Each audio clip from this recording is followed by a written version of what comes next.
Waouh! Coucou les petits angoissés! Aujourd'hui, nous allons suivre une princesse dans un des rôles qu'elle n'aurait jamais imaginé tenir. C'est parti! Un quartier pauvre de Genève. Cela semble une contradiction dans les termes et pourtant cela existe, du moins en 1927. Certes, ce n'est pas la misère noire, les pauvres y sont malgré tout moins pauvres qu'ailleurs, mais le 2 pièces dans lequel vient d'entrer le docteur Perrin, ce 15 juillet 1927, est plus que modeste. Après avoir quitté la petite chambre où repose un homme d'une soixantaine d'années au teint blanc et aux traits tirés, le docteur Perrin traverse la salle à manger salon. Sur un buffet, un samovar. Au mur, des photos de paysages russes, un calendrier en langue cyrillique, un portrait du tsar Nicolas II et une icône. Le docteur ne s'arrête que lorsqu'il est arrivé sur le palier. Une jeune fille de 20 ans le suit. Elle est blonde, elle a des yeux bleus, ce qui n'est pas étonnant pour une Russe, mais elle est loin d'être banale. Son maintien, son regard limpide indiquent la noblesse de ses origines. C'est une beauté qui attire et qui tient à distance à la fois. Pour l'instant, en tout cas, le docteur Perrin ne semble pas se préoccuper du physique de sa cliente. Il prend la parole à voix basse. « C'est très grave, mademoiselle. » La Russe se crispe légèrement. Elle redoutait ses paroles. Il faut dire qu'après leur départ de Russie, en 1918, les malheurs se sont succédés. Comme tant d'autres familles illustres, ils sont devenus du jour au lendemain des réfugiés sans ressources. C'est d'abord sa mère, la princesse Olga Borovska, qui est morte subitement. Ensuite, après avoir traversé l'Europe, ils ont fini par se fixer à Genève. Les voilà devenus des anonymes dans cette cité de la richesse, elle, Alexandra Borovska, qu'on appelait princesse lorsqu'elle était petite, et son père, le prince Pavel, qui est peut-être en train de mourir. Le docteur Perrin hoche la tête. « Vous auriez dû m'appeler avant. Le cœur de votre père est très atteint. À présent, il est bien tard, même s'il reste peut-être une solution. » Alexandra pose sa main sur le bras du médecin. « Dites-moi laquelle, je vous en prie. Il faudrait tenter une intervention du cœur, mais... » Le docteur jette un regard circulaire sur le palier au mur lépreux. « Mais c'est très cher. Cela ne fait rien si vous l'opérez et que vous pensez pouvoir le sauver. Il y a de bonnes chances, à condition de faire vite. L'état du malade s'aggrave. Pour bien faire, il faudrait l'hospitaliser immédiatement. » Le docteur Perrin marque un temps et reprend. « Je préfère être honnête avec vous, mademoiselle. Les soins et l'intervention se montent à 15 000 francs, payables d'avance. Si vous réunissez cette somme, je ferai immédiatement le nécessaire. » Alexandra Borovska est trop émue pour parler. Elle règle le prix de la consultation. Le docteur Perrin soulève son chapeau et s'en va. Alexandra Borovska, autrefois princesse, n'est plus qu'une jeune fille de 20 ans qui n'a sur terre que son père et quelques souvenirs d'enfance. Elle entend la voix fatiguée qui l'appelle depuis la chambre du fond.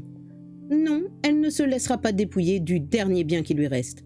Et ce qu'elle va faire par amour pour son père dépasse l'imagination. Le 27 juillet 1927, ce soir-là, un buffet de gala a lieu dans le Palais de la Société des Nations. Pour être tout à fait juste, il est faux de dire qu'Alexandra Borovska et les autres émigrés russes de haut rang soient retombés dans l'anonymat. De temps en temps, la bonne société genevoise se souvient de leur existence et les invite à une réception. C'est le cas aujourd'hui. Alexandra Borovska a conservé une unique robe du soir pour ce genre d'occasion et elle n'a pas hésité à venir quand elle a reçu le Bristol. Ce n'est pas qu'elle compte convaincre ses compatriotes en exil de l'aider. Elle a essayé auprès du général Krimov, le responsable de la communauté russe à Genève, et elle s'est heurtée à un refus humiliant. En arrivant, elle aperçoit justement le général Krimov. Elle est un peu gênée dans son habit de soirée, comme le sont les militaires en civil. Il l'aperçoit à son tour et disparaît aussitôt. Et dans les minutes qui suivent, il en est de même pour les autres Russes. Chaque fois qu'Alexandra s'approche de l'un d'eux, ce sont des prétextes, toujours plus mauvais les uns que les autres, pour s'éclipser. Le général Krimov a mis au courant les autres de sa démarche, c'est évident. Mais Alexandra s'y attendait. Ce n'est pas de cette manière qu'elle compte trouver l'argent qui lui manque. C'est d'une autre, beaucoup moins avouable. Alexandra Borovska a un don, celui de la prestidigitation. À la cour, elle faisait des tours pour son plaisir et chacun admirait son talent. Même les filles du tsar lui avaient demandé une démonstration. Alors, puisqu'il n'y a pas d'autre moyen, elle s'est assise sur un canapé. À sa droite, une Sud-Américaine corpulente d'une 50aine d'années est en train de parler avec volubilité de son pays. Elle finit par se taire. Les regards se détournent d'elle, elle prend son sac et en sort son poudrier. Alexandra adorait les bijoux petite fille, et elle en a vu assez pour s'y connaître. Le poudrier est en or massif et les petits diamants qui le décorent sur le bord sont véritables. Il y en a pour beaucoup plus que 15 000 francs. La Sud-Américaine a terminé sa retouche de maquillage. Elle remet son poudrier dans son sac, qu'elle repose près d'Alexandra. Un maître d'hôtel vient apporter des petits fours sur un plateau. Il se baisse en direction du canapé, le sac n'est plus visible. Pour Alexandra, c'est presque trop facile. Elle s'en va rapidement, mais elle n'a pas le temps de faire plus de 3 pas que quelqu'un l'arrête. La main dans le sac, c'est le cas de le dire. Alexandra est pâle comme une morte. Elle ne peut pas prononcer un mot. L'homme a la quarantaine. Il est beau garçon, tout à fait le genre séducteur de cinéma, cheveux bruns plaqués et petite moustache. Il sourit. « Vous n'avez pas l'air bien. Nous allons prendre l'air dans le parc. » La jeune fille se laisse entraîner dans un endroit tranquille du parc magnifique qui domine le lac Léman. Elle parvient à prendre la parole. « Vous êtes de la police ?»« Non, pas du tout. Vous allez me dénoncer ?»« Cela dépend. Qui êtes-vous d'abord ?»« Je m'appelle Alexandra Borowska. J'étais princesse autrefois. »« Princesse, voyez-vous cela ? Pourquoi une princesse peut-elle bien voler ? Racontez-moi. Cela doit être passionnant. » Alors Alexandra raconte. L'homme l'écoute en approuvant silencieusement de temps en temps et quand elle a fini, prend la parole à son tour. « Mon nom à moi est Pierre Joubert, princesse Borowska. Voici ce que je vous propose. Je vais rendre son poudrier à cette dame. Je suis aussi habile que vous dans ce genre d'exercice et elle ne s'apercevra de rien. Ensuite, je vous demanderai un petit service, que je vous paierai 15 000 francs. C'est un marché honnête, n'est-ce pas ?